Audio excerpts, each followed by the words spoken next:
Good morning, and welcome to the Deal Room Live, the daily real estate deal tank powered by Titan Impact Group, a global leader in AI-driven real estate investing and funding, where the real estate world meets speed, precision, and profit. And bring us your deal so we can put it into our AI model that analyzes and structures real estate deals in minutes, generates all the docs you need to get the deal done, and gives you a verified, unbiased breakdown of due diligence report. The investors get the advantage of getting fully vetted AI analyzed deals that cut their due diligence time down by 60%. So you're in the right place. Let's open the deal room now and get into today's opportunity. Okay, good morning, everyone. It is a happy Monday morning. We'll call it that. Mondays are always my happiest days. Getting everybody logged in, and we're going to get started. And I guess while we're waiting for Tommy, I will share an epiphany that I had this past weekend with all of you. We've got all the people going live, and all the accounts are up. So one of my favorite things to do is, funny enough, play pickleball, and it's become my obsession. And so we have play at a club, but we have a group of us that play pickleball on Saturday mornings, which is a lot of fun. And playing that pickleball, here's what I've noticed, which is really interesting. So if you haven't played pickleball, how it works is it's 11 points. Once you hit 11 points, but the points you also have to have 2 more than the other team. So rather than focusing on 11 points, what I do is I focus on, so say I have 3 points. So I'll say to myself as I'm like getting ready to serve, I'll say I've got 3 and I've got 8 to go. And then I get a point. And then I've got 4 and then I've got 7 to go. Like that's how I focus and stay like really present to literally what the next one thing is for me to do. And then as a result, most of the time we end up actually winning the games, which is a ton of fun. And I played I had a really great set of games on Saturday. So it was amazing. But again, I assert that it's like, rather than being distracted with, oh, I got all these other things to do, all these other people to talk to, like I'm literally just focused on, I've got 4 and I've got 7 to go. And just one after the other. And we just keep getting point where I just focus on that. So business is the same thing. I remember my very first business coach, she'd always say to me, like, to be mindful of your own business. Like I'm sure you've all heard the term mind your own business. So be mindful of your own business. So being mindful of your own business is like focusing on what is that next one right thing? What is that next one right thing that you need to focus on so that you can achieve whatever it is that whatever the goal is. And typically it should be some like income producing activity, like whether it's a sales call or a call with an investor or a meeting, like what is that next one thing that you're going to do to move forward, to move the needle. So again, it's especially if I'm having a crappy week or whatever, like doing that mental reset and focusing on, like, again, it's so funny how pickleball has like become this like thing that helps me reset. And the other piece is focusing on the ball. Like that's the other piece I realized. My game got so much better when I only focused on the ball. I didn't like pay attention to any of the other people or what was going on anywhere else. I literally just focused on where the ball was like going and where I wanted it to go. And when I did that, my game, like it improved dramatically. So for you, like, what is that thing that you can do? And typically I found if you can gamify it or play games that where you can reset whatever's going on with you, like in work or in business, play the game, but see how we connect the dots. SRA, same rules apply, that how it literally resets that internal thing inside of us so that we're like, oh yeah, that's right, this is the one thing I need to stay focused on to be able to achieve the goals. So if any of you have anything like that, I would love to hear what it is. So I've shared with you, I play cash flow and I do this, and of course now pickleball and do this. So what is it for you that you can have that? Cicely. So I love that you're saying You're muted, sweetie. Oh, wait a sec. Maybe you're not muted. Maybe I just don't have it turned up. Hold on. Try it again. Okay, can you hear me? Now I can hear you. Okay. I love that you're saying focus where, like how you said four, and then focus like, okay, I got seven more to go. My coach, this is actually so aligned with what my coach has been teaching me for the last couple of years. So acknowledging where you're at, present, where you're present, and then seeing, instead of thinking of what's missing, the seven missing, it's like seven more to do, right? So Right. it's like a rewire of the brain rather than thinking of like scarcity. And so that right there is a golden nugget, 100%. Like, I love that you said that because now my brain's thinking, because I feel like even myself, I do fall into scarcity sometimes. And I'm like, okay, oh my gosh, I have seven more to go or 10 more to go. But I think if you think that way, then it's abundant, it's momentum, it keeps moving you forward. And then focus on the ball. What I get from that is focus on the target. Focus Right. on see the target, hit the target. So that's what I get. Right. That's what I get from that. So that was golden. Yeah. Okay, good. I just felt the need I had to share it with you, so Yes. I'm glad it made a difference. Thank you. I love it. Blake, Laura, do you guys have anything like that? I would say probably something similar, just being a student, just like breaking down the daily tasks where I feel I get into a system now where instead of like looking at my load for the entire week, I can just systemize it and I break it down day by day, ultimately, where I know I need to get the job done, but I just have to complete the tasks that I have at hand. And then eventually I'll just continue on to the other one. Once I find myself just focusing on that one task, the rest of them just go a lot smoother as well. I love that. So very cool. I like what you said about the gamify thing, right? We'll do that with the parking spot. Like, I have this parking spot. I just ordered it in the front of the building. And certainly, cash flow, you and I for years have played the 3, 4, 5 or rolling of that. But I think also the focus, right?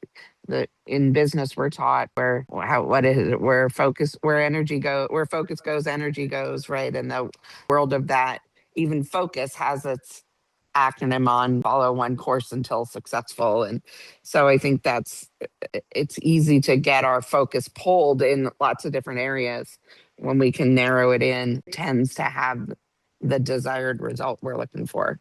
And then you just have fun with it. And it doesn't always, right? We don't always roll the thing. We don't always, but what we're focusing on tends to. So then you got to be responsible for what energy are you giving? What focus are you giving? Is it positive? Is it, because it'll go down either way, whichever way you want to Right. focus it.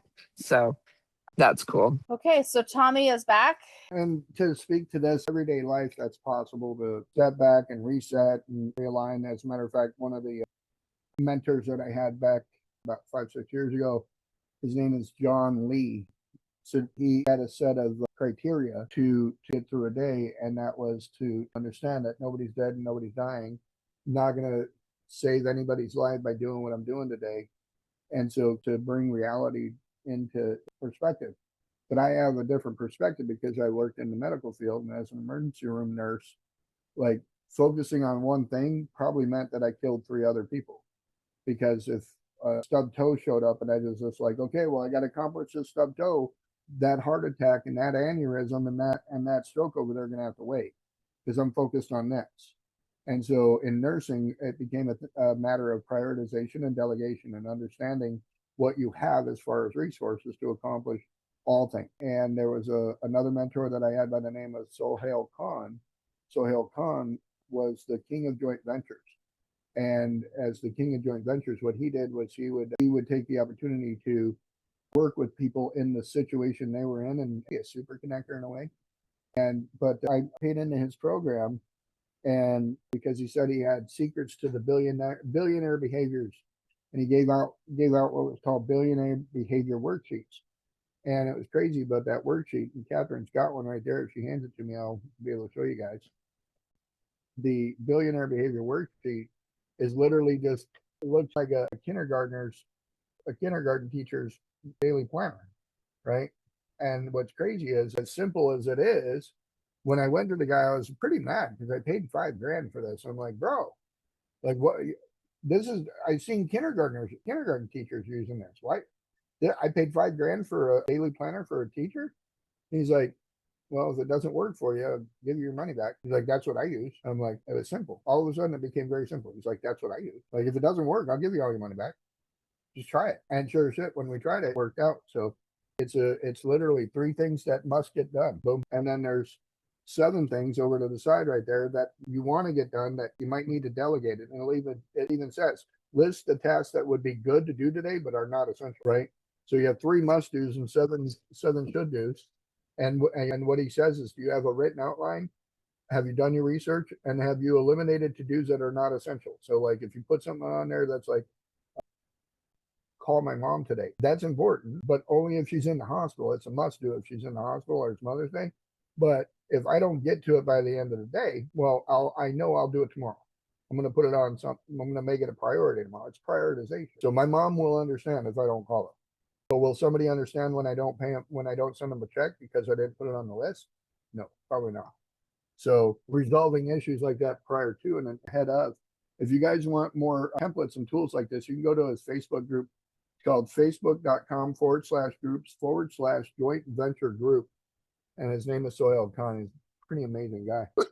But we are, What's his name? his name is Sohail, AIL.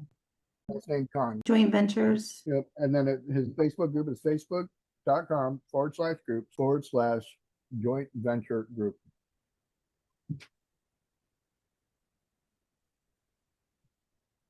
In that form, does he have that form there, or is that how do we? There's that form and many others. He's got a joint venturing platform that's on there. So it's got templates of all kinds on there. Very useful. So very useful. Bless you. Thank you.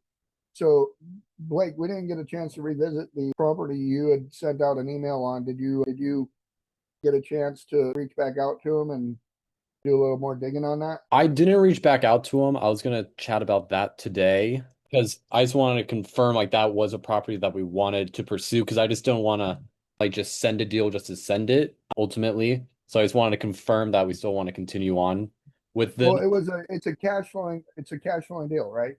correct. Right. And his cash flow numbers don't correlate with his asking price. And so that's all we're doing is pointing that out to him and saying we will buy it down here, right?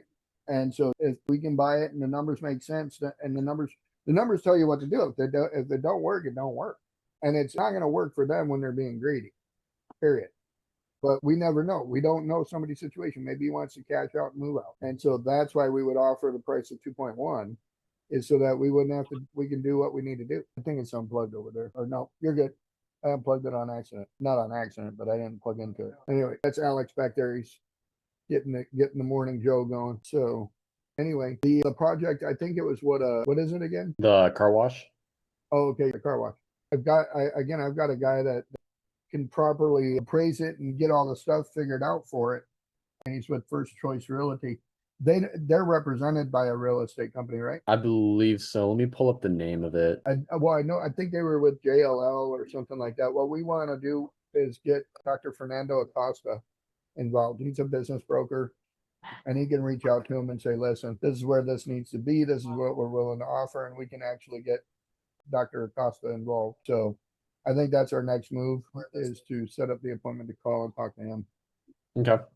You said you had another conversation with the guy. Did he respond back, or was that with your own AI that you had that conversation? No, I'm just chatting with the air right now, updating another LOI with the 2.1 cash offer. Got it. Okay. Well, that's good. That's good. And all right. Do you have anything else cooking? Cicely, you're showing me your phone. What you got cooking over there? Not at the moment. Is that him? Okay, thank you. All right. Let's see here. So I'm trying to get in to see that house we ran numbers on last week. It was I want to say a 6,000 square foot house, 5,000, something like that. And it was up toward the mountains area there. When we were looking at that, we put the numbers together on it. They said we can come look at it, but we got to send a proof of funds. Anybody know what proof of funds are? Everybody know? Okay. So proof of funds getting sent over. Catherine has her personal financial statement that covers Titan 23 that she's going to have to send over to them in order for us to get to walk the property and go from there. So that deal, a decent one because of what we're looking at doing with possibly working with Club Scottsdale on how to get that all set up and accomplished. So, and then let me see, Catherine, on Land Chart on my ChatGPT, I had a conversation that I started, and I want to go over that because that goes along with more. And her, we were trying to look at deals and developments in Chicago, trying to find the chat for that. It was in Opportunity Zone, so For everybody, Blake posted the links, all the social media links. So if you could share those, that would be awesome. okay. So it's called. Thank If you scroll down, it's called deal sourcing. Right, it's all the way down at the bottom, right there. All right, so let's open it full screen so that everybody can see it, and we'll go all the way back up to the top. And so if you can click on that missing middle program guide, and this is what Moore had sent over sometime last week. We were looking at these middle lots, basically. And so these will get infill lots, and it's an interesting program. I'll go through it. Let's go through that a little bit and see what's going on. So like, they've got these infill lots, or these lots in between houses. In Chicago, you can literally have what's called a zero lot line, meaning that you can literally put your wall next to your neighbor's wall and done. So, but the houses there and the development and building of them, there's like really no incentive for a builder because it literally has to turn into a Section 8 house pretty fast. So hold on, I was trying to see the maps. We flew past. So here you can see, like, this is a map of the 10th ward in Chicago, and they've got all these different lots that you can go in and bid on and get the application to buy them and build on them. And then these are the addresses, so we can run the numbers here and put them through Deal Hunter and discover, like what's it going to cost to build there, stuff like that. So this whole thing is very good for Deal Hunter to chew on. And I believe these are in opportunity zone spaces as well. So we could open up like an opportunity zone fund, property management company, right? And by having that private property management company, we'd be able to operate the business of property management while building these houses to make a difference. So South Chicago is a rough area.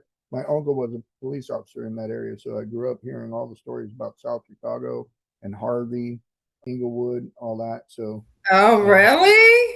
I grew up listening to all the nightmares he dealt with. Like he was a police officer and dealt with a lot of inner city crap. So, but again, that's why it's hard to find investors to come down there and do stuff. But when you properly incentivize it, does make a significant difference. So that was the information that Amore provided. So let's go look at what Deal Hunter dissected on it real quick, and we can see here. So And if what we had time, I also have my LOI ready for the company if we want to just review it real quick. Not now, but a little bit later.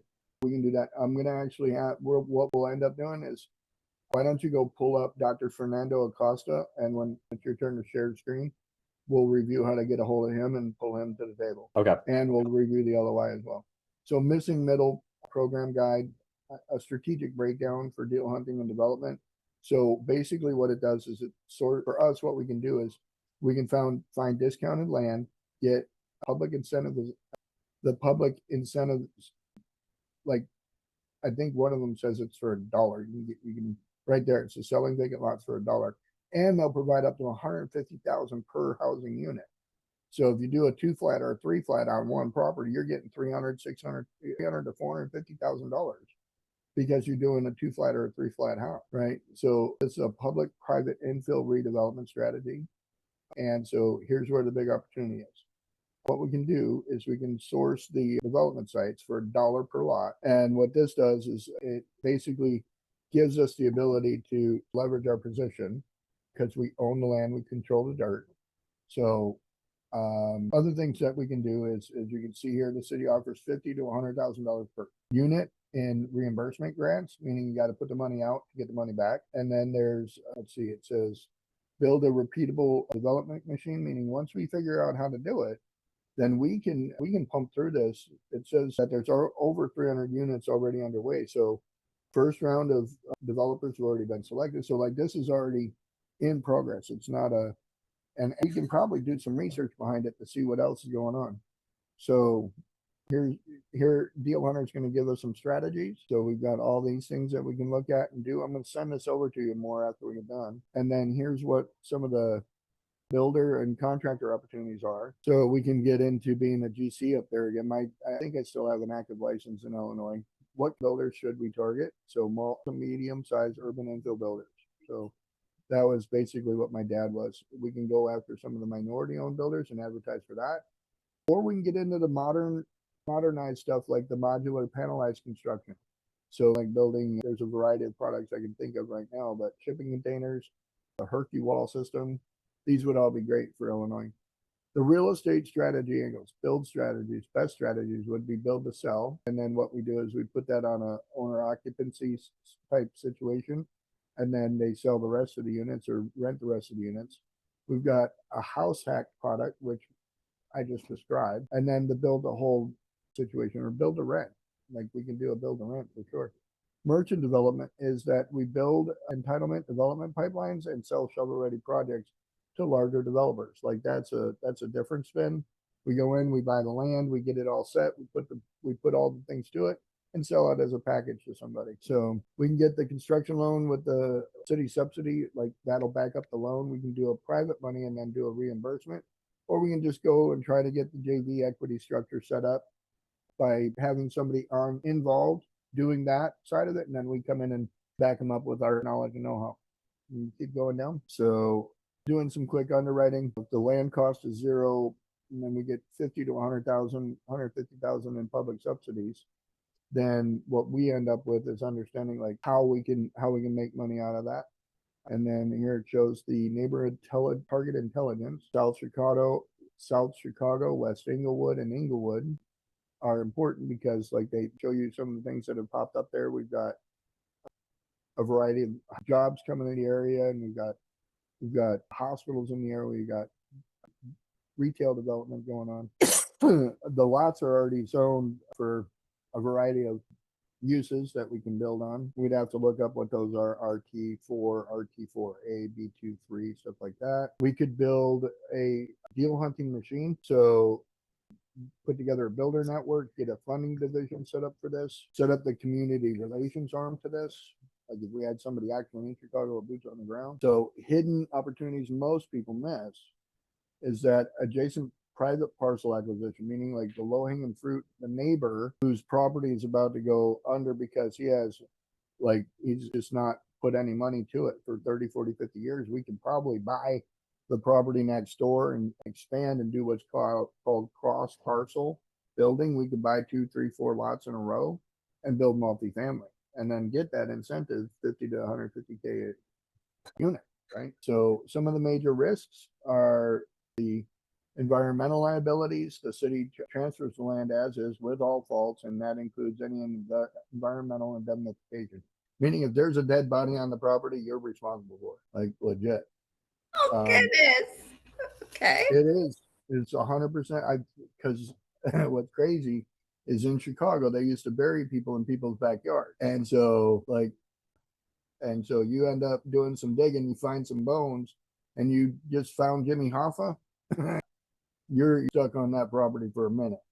So you better sell your story to Netflix because that's all you're going to make your money back on. So anyway, this project could be repeatable and definitely is something that would take a team. It's not something that one person can do. And that's the point to the Landshark Mastermind is like we can take on these types of projects, put together the team necessary to put all this together. And so some of the things that we can get into is discussing what that team looks like. It'd be great if somebody was up. So, and I know Moore's from the area, I'm from the area, so we probably have some people that can Victoria lives in that area. So identifying funding partners are the local banks, CDFIs, construction lenders, and private capital groups. So gives a breakdown of what we should be working on if we want to head that way. I would like to identify the CDFIs. A lot of people might not know what that is, so I want to break that down, but keep going down and I'll show at the bottom here. I said, do they have this in Arizona? I want to know. And so they absolutely do. Phoenix has infill incentive areas. So they have places like South Phoenix, Maryville, Sunny Slope, East Lake, Garfield, Oakland Historic, and near the light rail corridors. And so we could get these things for lower than land basis, rezoning upside, appreciation, and in infrastructure investment. Bless you. So another place this works is in Tucson. Tucson's got a lot of stuff down there. It's probably worse off than Phoenix, to be honest. And then what else does it have? Arizona land bank opportunities. So these are in where it's not as massive as like Chicago does, but what we have is there's municipal surplus land programs, county tax liens, there's the ADOT program, there's redevelopment parcels. So finding all this stuff is pretty tricky, but with Deal Hunter by Landshark, we can actually figure it out fast. So opportunity zones, there's more opportunity zones per capita in Arizona than there's across the country. So what we're looking to do is expand that. And if Illinois can do it, Arizona can do it. I'm boots on the ground here, so that's why I look. And so let's see what it says here. So it's, you can see here how Arizona has the ability to get undervalued infill land before rezoning and appreciation is built in. So the best type of deals to find in Arizona are going to be the small multifamily infills where we can do duplexes, fourplexes, townhome clusters, cottage courts, etc. The build to rent communities, they're actually getting outlawed. I don't know if you heard about that, but they're actually requiring all build to rent communities to make their houses for sale within 10 years. So it's going to be a piggy bank for somebody for about 10 years, and then they got to sell all the houses to individuals. Adaptive reuse is to go and look for motel conversions, office to residential, church redevelopments, and retail conversions. So Phoenix currently wants workforce housing, transit oriented development, density in their infill and adaptive reuse. Tempe is aggressive on all those things, Mesa, Glendale, and Tucson. So the areas of Arizona that can follow that Chicago model, they give us the step-by-step breakdown of how to do that, identify the infill corridors, build a land pipeline, partner with the cities, create repeatable products, and then move on. So Arizona land is more expensive than Chicago city-owned inventory. That's a no-brainer. Plus the cost of everything is much higher. So to get the best overall strategic targets, going to Tucson is more important. You're going down. Mesa's the next one, South Phoenix, then Glendale. So the smartest plays are going to be in those areas. What we could do next, right there. So let's do a prompt real quick. Blake, you almost ready? I would like to explore what a CDFI is when it comes to development. And so this is what it's a community development financial institution, like a credit union, and they will usually back up stuff that the other traditional banks won't do. And you can, so what basically a CDFI does is they're again like a more so they're like a credit union or something to that extent. And they go after stuff that has more neighborhood impact, lower ROI. Like for example, they have an ROI cap in some CDFIs. They won't do a ROI greater than 15% because it defeats the purpose of neighborhood impact if the investors are getting all the credit, right? So this might be something good for Tina too, going to look at the CDFIs locally to her for the property she's got in Boone there. So they like ground up construction, they like acquisition and rehab, they love infill development. And then what they want from emerging developers is they want minority developers, first time developers, local operators, and smaller builders. They don't want to work with the big guys typically. So if we have mentorship and structures, experience partnerships, and a public-private alignment, they really like that. And so it's because they can then identify with growing the community that way. So here's some of the cross-reference of traditional bank versus a CDFI. And to find a CDFI, we'll ask it here in just a minute. Keep going. So here's some of the products that they provide. And so a pre-development loan will cover all that. Acquisition loans cover all that. Construction loans, gap financing. So you can see right here on the gap financing, we'll show you something right there. Go back up, please. So gap financing, the bank will give you 70% LTV. Now where do you get the other 30%? Developer has 10%. You can get a CDFI that fills that 20% gap. So then there's mezzanine financing. So it's a higher level of capital raised behind senior debt. So you got like a first position, but then you'll have mezzanine financing and they'll be able to set that up. And then there's also these things called the new markets tax credit. And so an NMTC structure is for like bigger projects and commercial redevelopments and stuff. And the CDFIs will get behind that as well. They like story more than they like bottom line. What CDFIs want to see, strong application elements are right here. So like workforce housing, affordable ownership, Blight removal, meaning like those vacant lots in between, local hiring, and neighborhood stabilization. Having realistic budgets is important, meaning like you're not paying contractors 40% returns or profits. Capable team to do this is right there. Exit strategies right there. CDFIs are really good for this type of thing because they like the infill, the smaller multifamily and stuff like that. So here's how CDFI examples could work. And so here in Arizona CDFIs, we should know. We've got Cristamos CDFI, very active in Arizona. We've got the Local Initiative Support Corporation. They're another one. We got Growth Partners of Arizona, Clearinghouse CDFI. And so this is where the CDFI gets their money. This is really important to understand. This is why they have these programs set up to be more about improvement than about profit, is because they receive their money from the Treasury Department, banks that need CRA credits, foundations, and institutional impact funds. So they are required to put those into targeted areas for community development.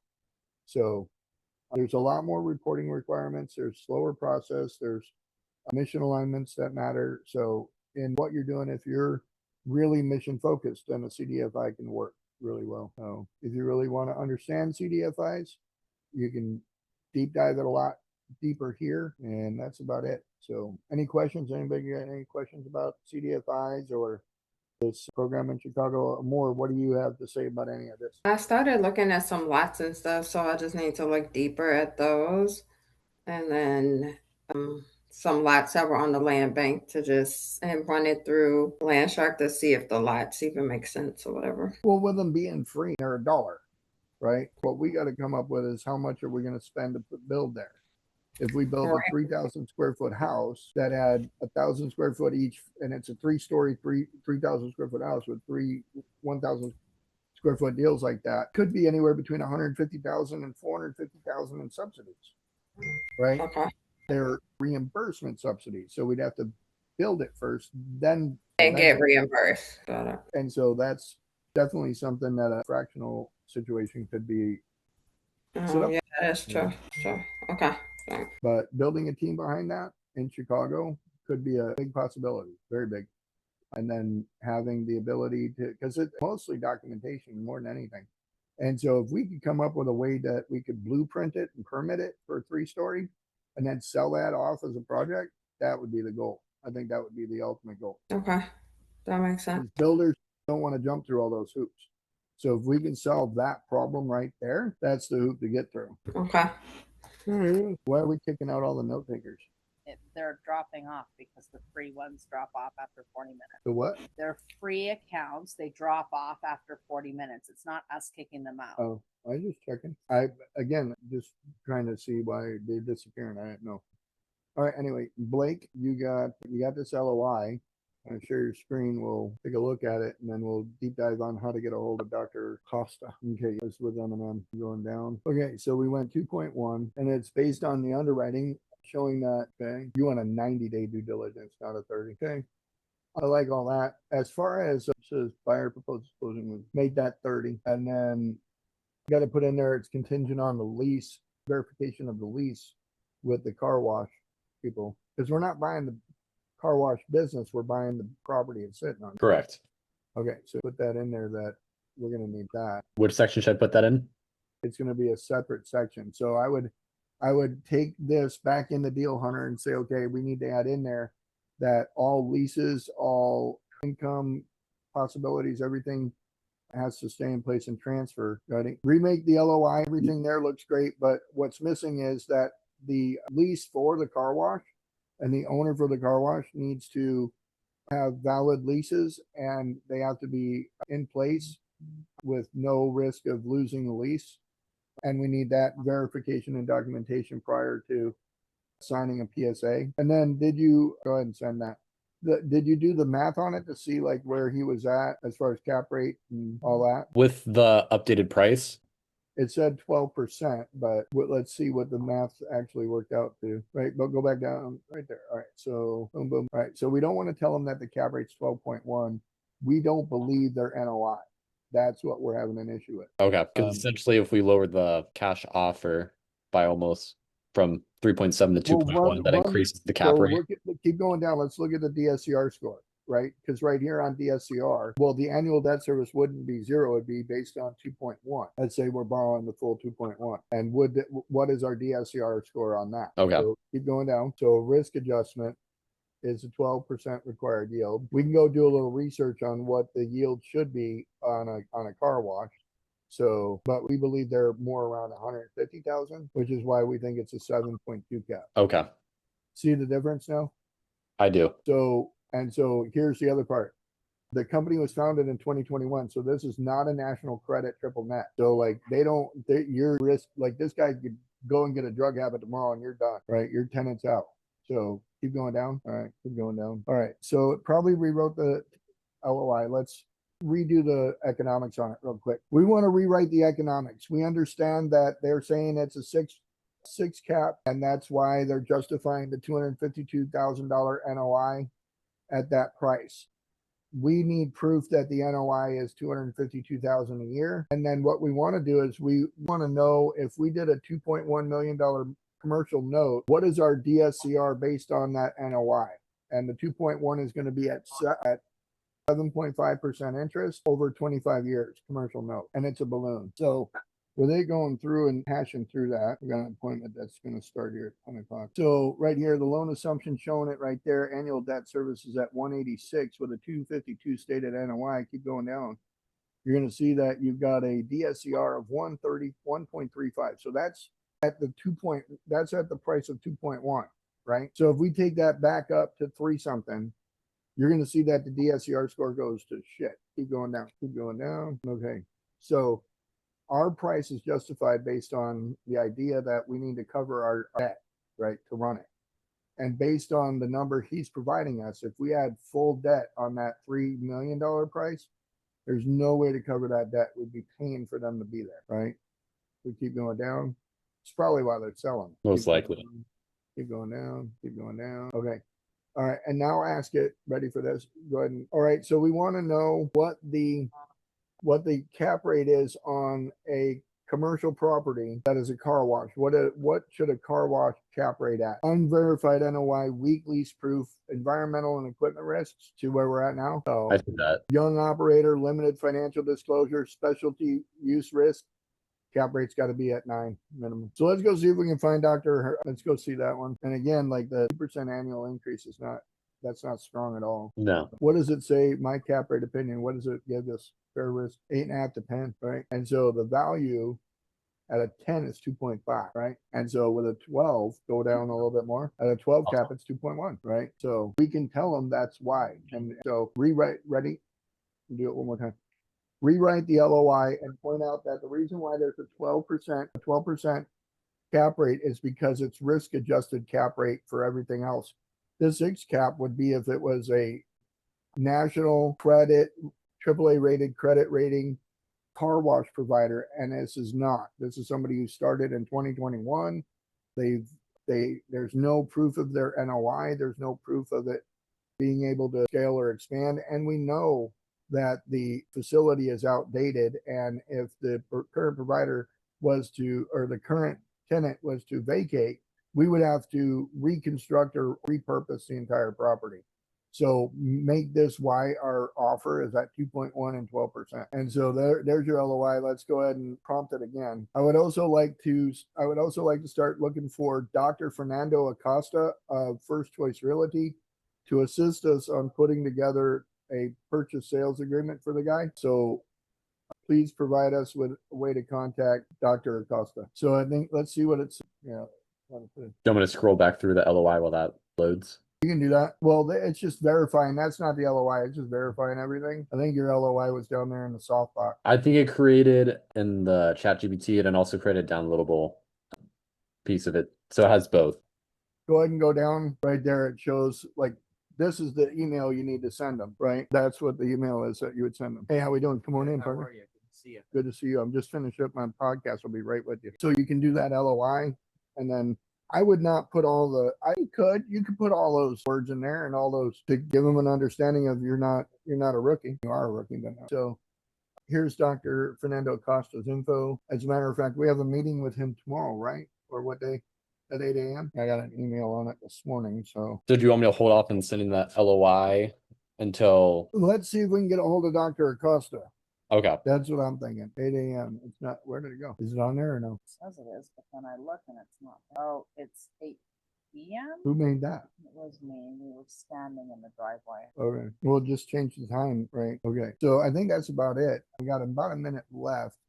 And so we're going to be in here tomorrow morning, 9 a.m. to watch Amor and Trevor present on the Seven Streams Investor Club. And they're going to talk about what an investor club looks like, what it does, all that stuff. So be sure to come back tomorrow. Get on social media, send it to groups, send it to every group you can find, and say webinar tomorrow at 9 a.m. So I appreciate everyone coming in today, and we look forward to you guys coming back and seeing us tomorrow for the webinar. So everyone have a blessed day.